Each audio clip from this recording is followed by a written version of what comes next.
ทางสาวละน้อยก็มาเป็นครั้งแรกเนาะทุกคนเนาะสิเข้าไปโอ้ลมน้ำนองเพิ่นก่อนเนาะสบายดีน้องละ สบายดี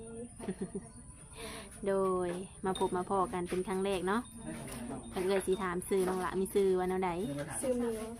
มิวน้องมิวอายุจักปี เกิดเมื่อ18อายุ18ป้าเป็นผู้สาวขึ้นใหม่อีกแล้วทุกคนเลย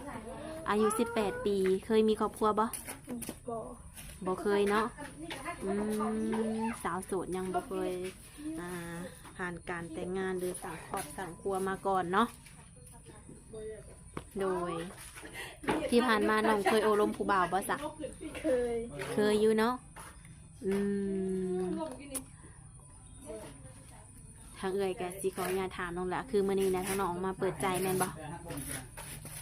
มักผู้บ่าวทางใดซะเนาะ ได้เลยหมด ได้เบิดบ่เพราะว่าสิอยู่ทางฝั่งลาวฝั่งไทยต่างประเทศก็ได้เบิดเนาะโดยเรื่องอายุเพิ่นเด้ เศร้าไปตีขึ้นไป 20ปลายปีขึ้นไปขึ้นฮอดใจน้องละ 70 6-70บ่โอเคบ่น้องสิบ่ติว่าเพิ่นเฒ่าเกินไปบ่ บ่ คือว่ามักรุ่นใหญ่แท้น้องละ ในความคิดเฮาเป็นอะไรแบบว่ามักผู้บ่าวรุ่นใหญ่นี่นะ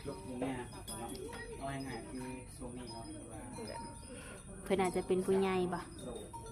อาจจะเป็นผู้นำได้ดีกว่าเนาะโดย ถ้าว่าในกรณีที่ว่าเพิ่นนี่เคยมีลูกมีเมียได้ซะน้องละหับได้บ่ ได้ ลูก1ลูก2ลูก3ก็หับได้บ่ ได้ โอ้สิบ่ติว่าเพิ่นเฒ่าเกินไปแล้วก็บ่รังเกียจเพิ่นบ่โดยขอคนที่ว่าเขามาหาน้องด้วยความจริงใจเนาะโดยคือทางน้องเคยอบรมผู้บ่าวนี่ผู้บ่าวทางใดน้องละ ลาว ทางลาวเนาะฝั่งไทยบ่เคยบ่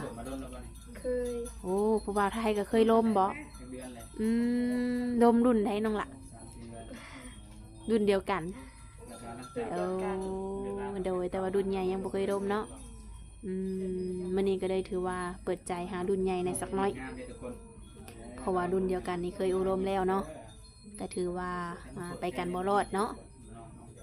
โดยน้องมิวทำเฮียนจบแล้วน้องละยังบ่ยังเฮียนอยู่น้องเฮียนอยู่ม.ใดเฮียนม.5โอ้อีก2 ปีจบวางแผนไว้บ่ว่าจบเฮียนแล้วสิเฮียนต่อหรือว่าออกมาเฮ็ดเวียกเฮ็ดงาน เรียนต่อ เฮียนต่อเฮียนเป็นอย่างน้องละ เรียนเป็นแพทย์หมอ โอ้เป็นแพทย์เป็นหมอคือน้องนี่มักทางด้านนี้เนาะโอ้โดยอันนี้ก็คือแบบเป็นความฝันของน้องอยากเป็นแม่นบ่โดยถ้าว่ามีแฟนในระหว่างเฮียนนี่ได้บ่น้องละ ได้ อยู่เนาะโอ้ถ้าว่าในกรณีน้องนี่ลมผู้บ่าวรุ่นใหญ่เนาะน้องละเพิ่นมักหักอยากมาห้องมาขออยากได้เฮ็ดลูกเฮ็ดเมียแบบนี้ได้ซะ ได้ ได้อยู่บ่ ได้ สิบ่มีแบบปัญหาหยังบ่กับในการที่น้องทำเฮียนเป็นแพทย์เป็นหมอนี่นะ บ่ มีเนาะโดยฐานะครอบครัวของน้องมิวเป็นอะไรน้องล่ะ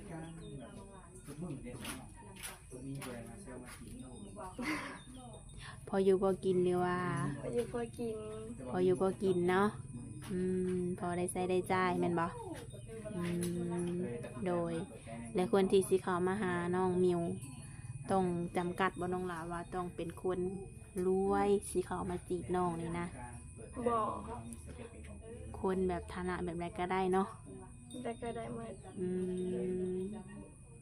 อาชีพของเพิ่นได้น้องละ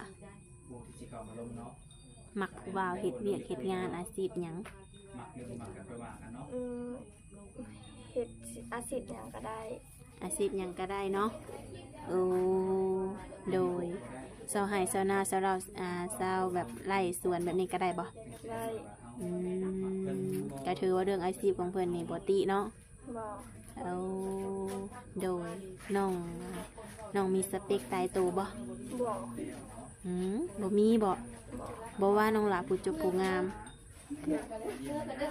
บ่คิดไว้นะว่าแบบมักผู้ชายแบบนั้นแบบนี้ฮะนะ บ่ได้ก็ได้หมด เออเออโดยแบบใดก็ได้เนาะโอ้โดยผู้บ่าวกินเหล้ากินเบียร์เด้มักบ่ มาก มักอยู่เนาะสูบยาได้น้องล่ะ บ่ปานใด ถ้าว่าสูบยานี่บ่ปานใดเนาะโอ้โดย ในอนาคตคนสูบยานี่เอาเฮ็ดผัวได้บ่ สิคิดดูก่อน คิดเบิ่งก่อนบ่เออโดยกับบ่ฮู้ว่า ว่าสิเอาได้หรือบ่ได้เนาะถ้าว่าเพิ่นนี่เลิกสูบยาแบบนี้ได้จ้ะ ได้ ได้เนาะโดยผู้บ่าวสูบยาถ้าว่าตอนนี้เนาะอยากทำความรู้จักกับน้องกะ ยังได้อยู่เนาะถ้าว่ามักหักกันแท้ก็ถ้าเป็นไปได้อยากให้เลิกเนาะน้องล่ะเพราะว่าทางน้องนี่ก็บ่มักแน่เนาะว่าง่ายๆก็คือแบบคือเอื้อยน้องละเอื้อยกับบ่มักผู้ชายสูบยาเนาะ อยู่ไกลแล้วแบบหมิ่นควันเนาะน้องมักผู้ชายนิสัยแบบไรจะน้องละ นิสัยดี นิสัยดี ใจดีบ่ม่วน นิสัยดีเว้ามวน การแต่งตัวของเพิ่นเด้ แต่งตัวเพิ่นก็แบบธรรมดา ยันว่าแบบต้องแต่งตัวดูแลแต่งตัวสุภาพอย่างแบบนี้นะบ่ได้จำกัดเนาะ บ่ โดยแต่งตัวแบบใดก็สามารถเข้ามาโอมารวมน้องได้เนาะโดยน้องนี่อยู่กันจะคนน้องละปัจจุบัน อยู่กับแม่2 คน อยู่กับแม่2 คนโอ้ทางพ่อได้จ้ะน้องละ พ่อกับแม่เลิกกันแล้ว พ่อกับแม่เพิ่นแยกทางกันเนาะหรือว่าเลิกลากันแล้วเนาะปัจจุบันนี้อยู่กับแม่2 คนโดยฐานะครอบครัวน้องนี่ก็ถือว่าพออยู่พอกินน้องละและแบบว่าในอนาคตนี่นะน้องละแบบมีลูกมีผัวแบบนี้นะสิไปสร้างสรรค์น้ำเพิ่นได้บ่ ได้ โอ้ได้อยู่เนาะทั้งแม่นี่อายุจักปีน้องละ แม่อายุ53โอ้เพิ่นแบบบ่ได้มีสามีใหม่บ่ 53บ่ โอ้โดยถ้าว่าน้องไปสั่งไปสารน้ำเพิ่นนี่มีคนอยู่น้ำแม่บ่น้องล่ะมีอยู่เนาะ โดยวันนี้ก็คืออันนี้ก็เป็นเฮือนหมู่เนาะอยู่แคมทางก็มีคนผ่านไปผ่านมาเฮ็ดให้น้องเป็นคืนอายในทุกคนเลยวันนี้ก็ออกกล้องเป็นครั้งแรกเนาะโดยมาเปิดใจครั้งแรกพร้อมทางน้องมีทางติดต่อให้ทางผู้บ่าวว่าจะน้องละ มีอยู่เนาะมีอย่างแน่ ไลน์แล้วก็ WhatsApp เฟซ โอ้มีทั้ง3เลยโดยกะทางติดต่ออย่างก็มีครบเปิดน้องหลานเนาะทางเอ่ยก็สิได้เอาทางติดต่อนี่ไปแจกให้ทางผู้บ่าวเนาะหรือว่าน้องนี่สะดวกแจกในคลิปเลย สะดวกแจกในคลิป สะดวกแจกในคลิปเลยเนาะลองเบิ่งดูน้องละเอาเฟซก่อนก็ได้น้องละเพราะว่าบางคนเนาะเพิ่นแบบเบิ่งคลิปเบิ่งอย่างเดียวเพิ่นเห็นทางติดต่อเพิ่นอาจจะได้แอดมาเลยเนาะเอาเข้ามาใกล้ๆน้องละ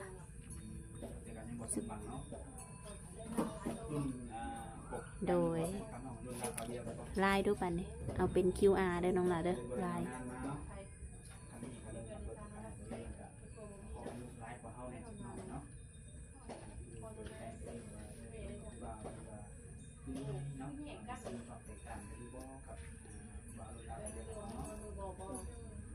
ยับกันมาอีกน้องหละฮึบโอเคแอปเลย ครบทั้ง2 ทางเลยบางทีผู้บ่าวลาวเพิ่นไปเฮ็ดเวียกเฮ็ดงานอยู่ทางไกลเนาะเพิ่นดินแอปได้เป็น QR เด้อน้องดาเด้อแอปก็เด้อไม่ได้เซ็ตสแกนเขาเลย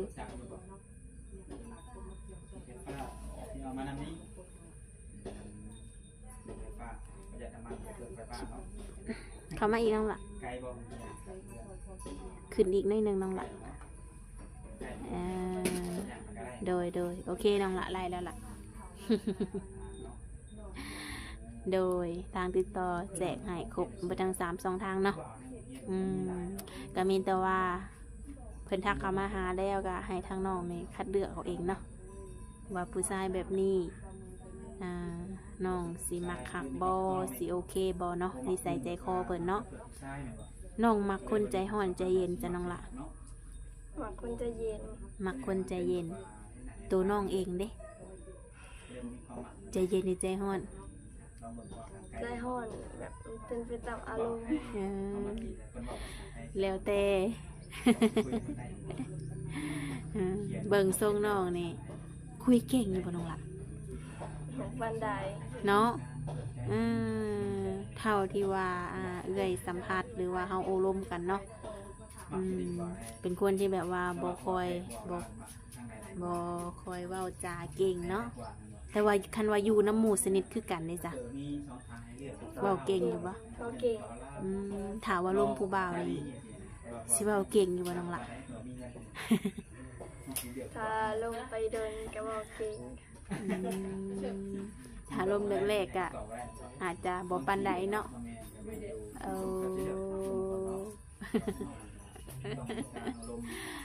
โดยก่อนสิออกมาเปิดใจนี่นะมีไผแนะนำน้องล่ะ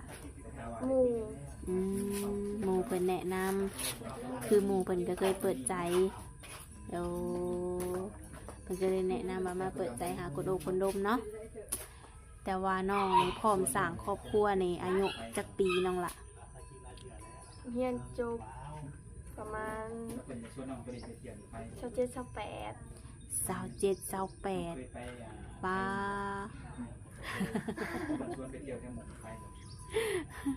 ลุ้นให้น้องล่ะเพิ่นสิถาน้องได้อยู่บ่บัดนี้ตอนนี้18เนาะ27-28ถามว่าในกรณีที่ว่าเพิ่นถาบ่ได้เลยจ้ะน้องล่ะเพิ่นอายุได้เกินไปแบบนี้นะ50-60แบบนี้นะสิให้เพิ่นมาถาแบบอีก7-8 ปีแบบนี้นะเพิ่นคือสิถาบ่ได้น้องล่ะแล้วแบบแบบจัก2-3 ปีอีหยังแบบนี้หั่นนะได้บอกแบบนี้นะได้อยู่เนาะขึ้นอยู่กับโอารมณ์กันน้องล่ะเนาะบางทีอาจจะบ่ฮอดก็มีเนาะอันนี้ก็คือน้องเว้าเผื่อไว้เนาะถ้าว่าคุยอายุ30-40แบบนี้ก็อาจจะถาได้น้องล่ะเนาะเพราะว่าในระหว่างคุยกันเท่ากับไปมาหาสู่กันได้เนาะโดยถ้าว่าเพิ่นอยากมาฮอดเฮือนฮอดซ่านนี่ให้มาบ่มาได้เนาะถ้าว่าเพิ่นที่ส่วนไปเที่ยวบ้านเพิ่นแบบนี้ได้ซะน้องล่ะไปได้เนาะตอนนี้น้องมีแบบมีเอกสารเดินทางครบบ่มีเนาะถ้าว่าสิไปต้องเฮ็ดพาสปอร์ตเนาะโดยก็ถือว่าถ้าว่ามีคนที่แบบว่าส่วนไปเที่ยวบ้านเที่ยวเมืองก็คือไปได้เนาะหรือว่าเพิ่นสิสะดวกมาก็คือมาได้เนาะโดย